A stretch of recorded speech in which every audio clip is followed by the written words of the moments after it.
Rio de Janeiro, a city known for its beauty, its rhythm, and its resilience. But there's another Rio, one that doesn't shimmer in sunlight, a city carved beneath your feet. For decades, whispers spoke of hidden tunnels built during Brazil's military dictatorship, corridors beneath old forts, vaulted chambers under churches, paths carved to move, not troops, but silence. Most dismissed it as rumor, until 2014. That year, during a routine drainage project near Forte do Leme, workers struck something that wasn't on any modern map. What emerged wasn't a pipe or a foundation, but a spiral staircase descending into blackness. At the bottom, a corridor. No signage, no lighting, metal floor, old iron rails embedded in the ground. The military was called. The site was sealed. Within 48 hours, the hole was buried under steel-reinforced concrete. The official report called it obsolete infrastructure. But a civil engineer who saw the tunnel before it vanished managed to take 2 photos. One of them showed words stenciled in fading paint, Project S12, 1971, do not enter without clearance. It was the first physical proof that the tunnels were real, and it wouldn't be the last. Later that same year, declassified documents from Brazil's Ministry of the Army began circulating among historians. One report described an emergency underground corridor connecting 4 strategic sites in Rio: Forte de Copacabana, the Naval War College, the Presidential Palace of Catete, and a police headquarters near Sinalindia. The official records say it was never built, but the material requests told another story. Tons of reinforced concrete, military-grade ventilation systems, acoustic insulation, and perhaps most disturbingly, sealed containment cells. This wasn't a corridor for escape. It was a corridor for control. In 1982, a former political prisoner named Joaquim Leite testified that he was taken from a police station in downtown Rio to a dark place with dripping walls and complete silence. He described a cell with no window, a floor colder than stone, and metallic groaning sounds, not near a train, but beneath the city. He was one of the lucky ones. He made it out. Others didn't. Brazil's National Truth Commission collected over 30 testimonies between 2011 and 2014, cases where individuals were last seen entering sites like Forte do Leme or the old Catete Palace. None were seen again. No records, no transfers, no graves. But patterns don't disappear, they just hide until you follow them. In 2019, a team from the Federal University of Rio used seismic equipment to study minor tremors beneath the Flamengo Park. What they discovered wasn't a fault line. It was a resonance anomaly, an echo that suggested a hollow structure, roughly 10 to 14 meters beneath the soil. Not a sewer, not natural, something constructed. When the team requested permission to investigate, they were denied. The city labeled the site as historically sensitive, but there were no historical sites registered there. So why seal it? Then came the testimony of a retired engineer from Rio's state water company. In the 1980s, he was called to inspect an emergency vault beneath Praça Paris. He described a low corridor with flickering red lights and numbered steel panels, S12, S13, S14. According to him, one of the accompanying officers whispered, "If anyone enters this place without clearance, they don't walk back out." That corridor hasn't appeared on a single city blueprint since 1985. The deeper we go, the stranger the pattern becomes. In 1990, during the excavation for a subterranean parking garage near the Church of Outeiro da Glória, construction crews found an arched passage sealed behind concrete. The door was metal, old and unmarked, except for a plate bolted to its frame. Defense Command restricted access. Within days, the entire structure was paved over. No photographs, no inspection, just silence. And here's where it all connects. Military bases, detention centers, churches, all along a hidden underground line, never documented, never discussed. And yet, it was real enough to be buried. Ask yourself, what kind of state builds a tunnel system and never uses it for evacuation? What kind of regime buries a corridor, complete with containment rooms, and tells no one it existed? Unless the purpose wasn't to protect the government, but to make people disappear. And if that's true, if the S-12 tunnel was used to transfer prisoners, to erase records, to bury entire names beneath the soil of Rio de Janeiro, then this isn't just forgotten infrastructure, it's a crime scene, and it's still down there. But we're not done, because in the next section we'll show you a series of unexplained gas leaks in downtown Rio, right above where the tunnel is supposed to run.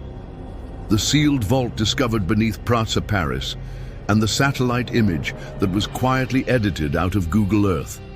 And the question no one at City Hall will answer. Why are modern construction projects in Rio suddenly being told to stop drilling, near places no one was supposed to remember? Officially, Brazil's military dictatorship ended in 1985, but in Rio de Janeiro, there are doors that were never opened again, and names that were never taken off the missing persons list. Between 1970 and 1984, over 300 people were declared desaparecidos políticos, political dissidents who vanished without a trace. Most were believed to have been tortured or executed in recognized facilities, but some were never processed. No prison logs, no police records, just gone. In 2015, a declassified internal memo from the Army's 2nd Region Command mentioned a Level 2 corridor used for the transfer of high-risk individuals. The destination was redacted, but the pickup points listed were very specific: Forte do Leme Rua do Catete Praça Paris. Each location aligns almost perfectly with the known S-12 tunnel trajectory. But what makes this more than just speculation is what surfaced in 2021. A retired civil engineer, Paulo Henrique M., reached out anonymously to an investigative collective. He claimed that in 1978 he was assigned to inspect a climate control failure inside a sealed military substructure below a parking lot in Sinalindia. When he entered, he found a corridor with 6 doors, heavy, steel, each labeled with a number and a name underneath. 4 doors were open, 2 were locked. Inside the open ones, empty rooms, no beds, no lights. Just a drain in the center and scratches on the walls, not graffiti, fingernail scratches. When he asked the officer on duty what the facility was, the man replied flatly, "It's not here, and neither are they." Paulo never spoke of it again, until recently, when the last of those buildings was demolished to make way for new real estate. And that's not the only story. Several families have come forward with reports of receiving anonymous calls during the dictatorship, voices telling them not to look, not to ask, that their loved ones were in the corridor. That phrase, "no corridor," became a whispered terror in certain parts of Rio, and those whispers had a location, the Church of Outeiro da Glória. It was known by locals that after dark, military trucks sometimes parked quietly beside the rear service gate. Covered beds, no logos, always with 1 or 2 uniformed men. Sometimes lights inside the church flickered around the same time. In 1993, long after the dictatorship ended, a priest assigned to the parish requested permission to renovate a crypt chamber that had suffered water damage. When workers began digging, they discovered a bricked passage beneath the floor, cut cleanly into the hill. It extended 40 meters and ended in a sealed concrete door, lined with rusted metal bolts. The project was halted. 2 weeks later, the priest was reassigned. The chamber was closed, the records disappeared, but one of the workers took a photograph. And in it, you can clearly see 3 things.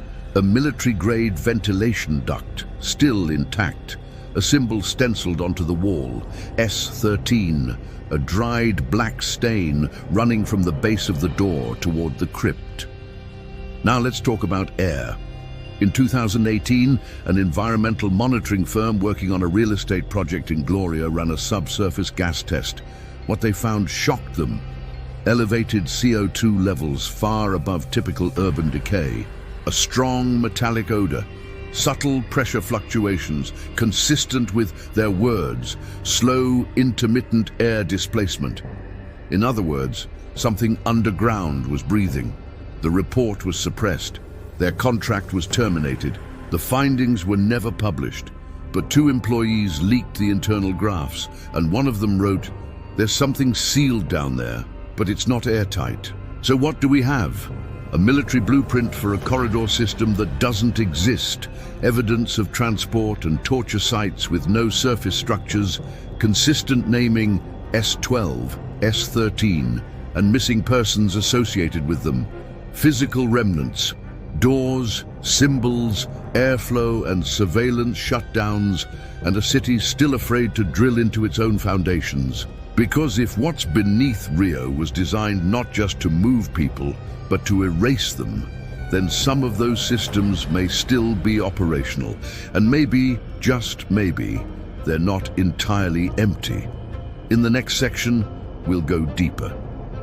To the university scan that found a sealed chamber under Praça Paris with electromagnetic interference still active. To the 2007 subway expansion that suddenly diverted its original route without public explanation. And to the building in downtown Rio where the basement door is welded shut and no tenant knows why. If the tunnels beneath Rio de Janeiro were simply abandoned infrastructure, forgotten relics of a paranoid regime, we'd expect one thing above all: silence. But silence is not what we found. In 2020, a group of geophysics students at UFRJ were testing a new ground-penetrating radar system in Flamengo. Their objective was basic: measure subsoil density near Praça Paris for an unrelated architecture study. Instead, they discovered a geometric anomaly, a perfect rectangular cavity buried 12.5 meters down, measuring 8 by 4 meters. The cavity had metal reflectivity and showed signs of structural reinforcement. This wasn't a cave, it was a room. But here's what made it worse. Every time they passed over it, the equipment spiked in electromagnetic interference, like the space was emitting static or resisting measurement.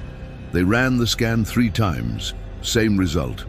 When they returned with a professor, the access was suddenly blocked.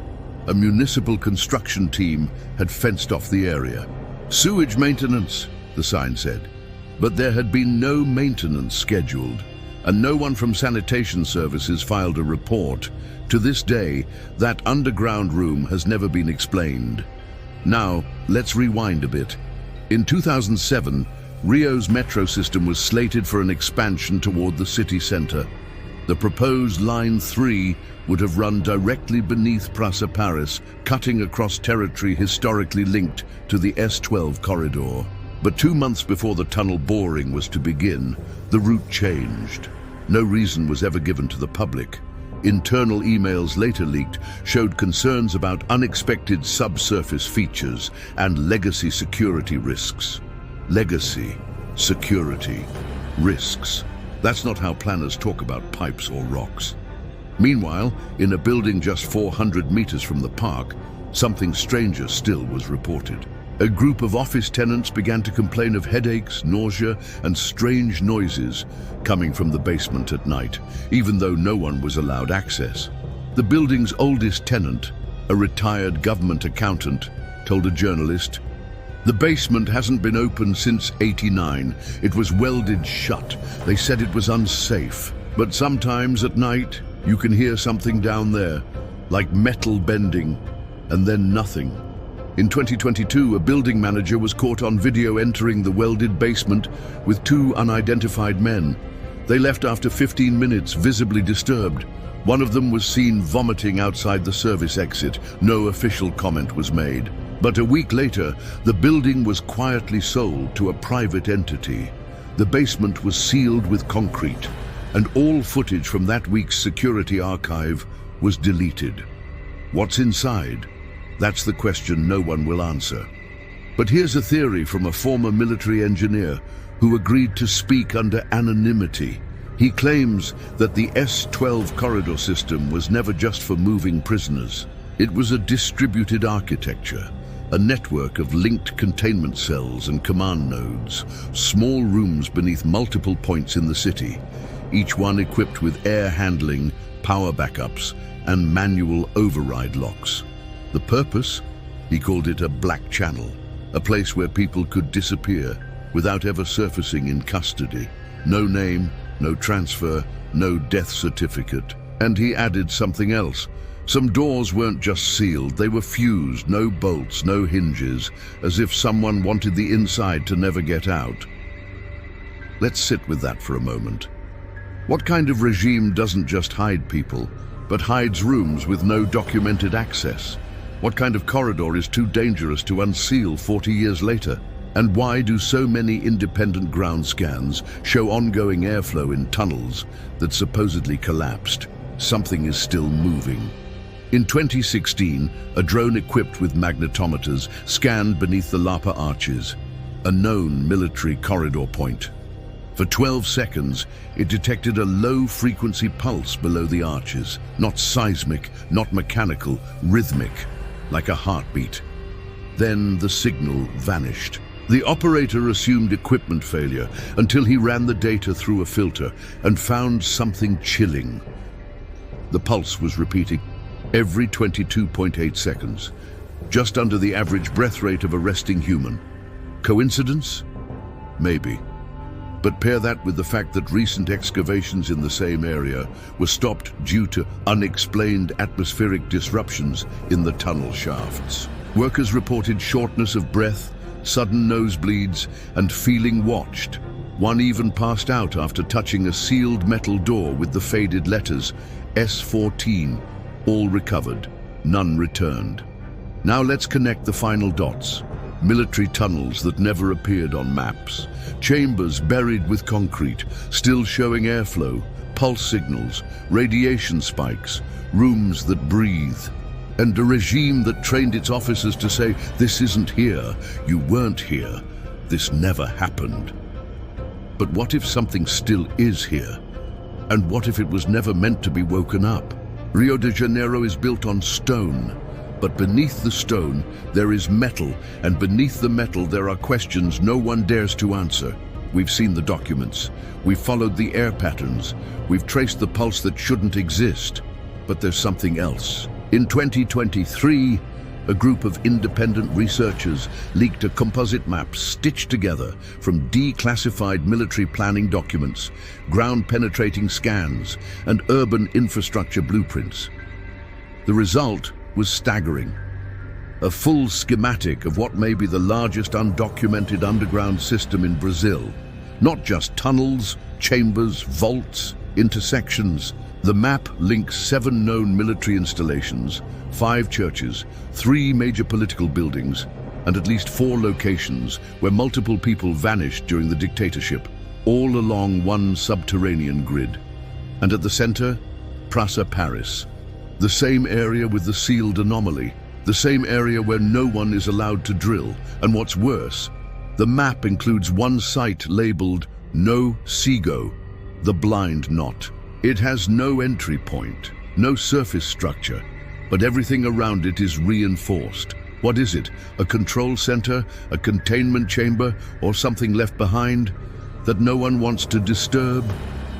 A former intelligence officer who fled Brazil in 1991 claims the term no cego referred to the end point of a disappearance. Once someone was taken there, they ceased to exist, not just physically, but bureaucratically. No record, no trace, no return.